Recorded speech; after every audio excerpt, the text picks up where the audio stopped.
Eugene Mulero with Transport Topics, and joining us today is Stephanie Kane. She is the spokesperson for the Alliance for Toll-Free Interstates. Stephanie, thank you for coming on. Hi, Eugene. Thanks for having me. Of course. Here at Transport Topics, we're writing a lot about infrastructure funding. We've been hearing it from the Trump administration. Leading up to the campaign, he was talking about ways that he wanted to spruce up the interstate highway system. And on Capitol Hill, we've had some big, high-profile hearings where they talk about funding. Now, your group has a very strong position, and tolling really does not fit in that. Why should policymakers look to other alternatives and not really tolling? Well, I would say that the primary reason is that tolls really are the worst funding mechanism available. There are a lot of, there's no silver bullet in transportation infrastructure funding, but unfortunately tolls come with the most drawbacks and negative impacts. And that's why the Alliance for Toll-Free Interstates was created in the first place. We are a coalition of businesses and other organizations, as well as thousands of individuals who have banded together to fight against tolls being imposed on our existing interstates in particular. And that's, I mean, we have all kinds of members, that represent motorists and truckers and logistics companies, as well as just drivers themselves who have signed on with our petition. And really the consequences of tolls are what drives our membership and ability to be an organization. First and foremost, there's so much wasted revenue with tolls. I mean, obviously tolls have to be built and operated and maintained, and there are studies that have shown with the traditional tolling where there's a toll operator, a person in the booth helping with cars coming through, that can take up to 35% of the revenue that's being collected. Oh, yeah. And even with more modern, all electronic tolling, that number is still like 12%. Whereas you compare that to something like the fuel tax, which is a traditional way that roads have been paid for, Yeah. In the Highway Trust Fund in particular, and those have less than 1% of administrative costs. And so we just feel that there are better ways of collecting revenue to pay for roads that are not going to divert so much of that away from the road itself, and that you should maximize how much of the money collected goes towards roads. We've heard from the groups that support tolling that it's not a form of double taxation. Can you react to that?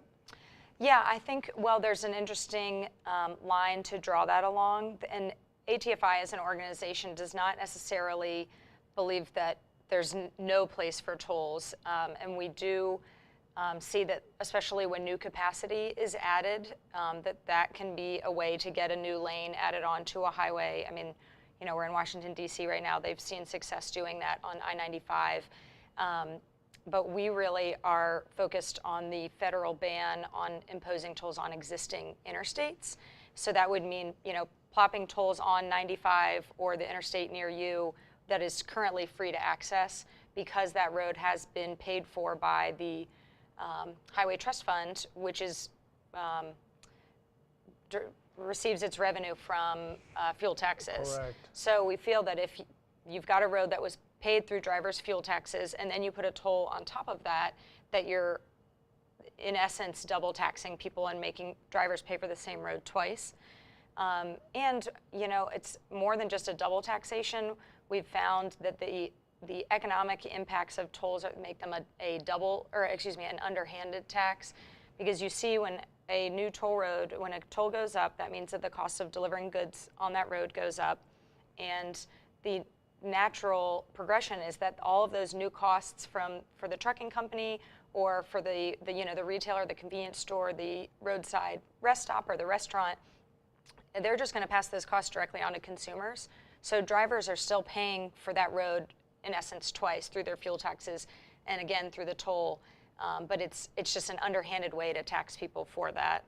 And there are a lot of negative economic effects on businesses and communities when a new toll goes onto a road.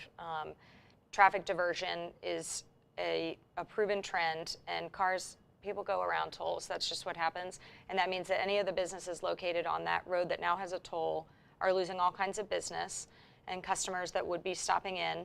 And then there's public safety concerns because all of this new traffic that is now going onto secondary roads that were not built to handle all of this volume are deteriorating more quickly, and local municipalities get stuck with the bill for that, not the toll operator. And it makes it more difficult for first responders to get from A to B. There are more accidents and congestion on the road, and the roads are getting torn up faster. And one thing that we saw, especially coming out of a Senate Environment and Public Works hearing, was that these public-private partnerships, if they're anchored on a toll revenue concept, really don't work in rural America. Can you explain to people that argument? Yeah, absolutely. I think, here we are, it's February 17th, 2017, and we still have not actually gotten any kind of concrete transportation plan from the Trump administration. They had said that would be a first 100 days priority, but as the days tick by, I have less and less confidence in that. So right now, all we have is a policy paper that was written prior to the election and is light on details, but talks about a $1 trillion economic or infrastructure plan that would be funded through basically tax incentives. Correct. That would draw in private investment. It's just simply not realistic to solve all of our country's transportation problems. There are a lot of unsexy but very important infrastructure projects, and that's not just roads, which your roads shape every aspect of your life, whether you're a driver or not.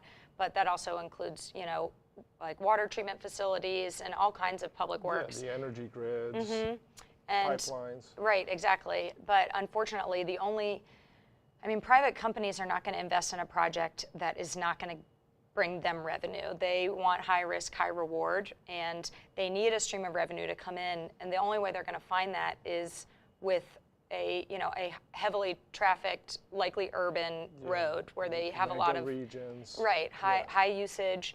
And so what does that mean for rural America, that they're not as important and that those roads don't mean anything?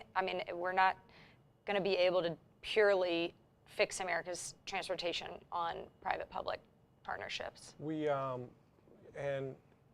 want to get your take as to what is your anticipation or expectation that as we go forward later this year, that tolling or P3s are going to be part of the menu offered either from the White House or from members of Congress? ATFI is very concerned about the potential for the proliferation of tolls in order to bring about these P3s, which Trump seems so intent on using to rebuild America. He mentioned that even when he met with airline executives. So we have a lot of reservations, and we are prepared to have a busy 2017 on both the federal and state level. And I would say that the biggest hurdle that President Trump will have is that it will literally require an act of Congress and in order to lift the existing federal ban. Correct. As it stands, there are only a few ways that tolls could be implemented on existing highways. And one of them is the Interstate System Reconstruction and Rehabilitation Pilot Program. And that is an 18-year-old pilot program that has never been used. So that's technically what it's called, but it's very clearly a failed project. It allows 3 states to apply for a waiver from the federal ban on tolling interstates so that they could toll a single interstate in their state. And for 18 years, Virginia, North Carolina, and Missouri had those slots. And when the FAST Act was passed in 2015, a kind of a use it or lose it time limit provision was put on those 3 slots. So those expired at the end of 2016, and North Carolina and Virginia have officially given up theirs. They actually, the 2 times that those states once each considered tolls via this program, public opposition was so outspoken that the legislators in those states actually passed legislation that would make it more difficult to use the program. And then in Missouri, we are monitoring that. It appears that they have to show that they have made a certain amount of progress in the first year after the time limit would expire. And we have received one letter from the Missouri Department of Transportation that indicates they may be trying to use their spot. So we'll be monitoring that, which states may become interested in that. But that's essentially 3 single highways in 3 different states. So in order for the Trump administration to have widespread tolling across the nation, Congress would have to remove the federal ban. That's right. So that would be a major policy hurdle to get over. And tolls are politically very unpopular for all these many reasons of all the negative consequences that they have. And you have some very high-ranking congressional members of Congress and the transportation panel saying that they're going to be opposing P3s. Stephanie, thank you so much for joining us, and check out ttnews.com for Capitol Agenda, which comes out on Tuesdays. Thanks.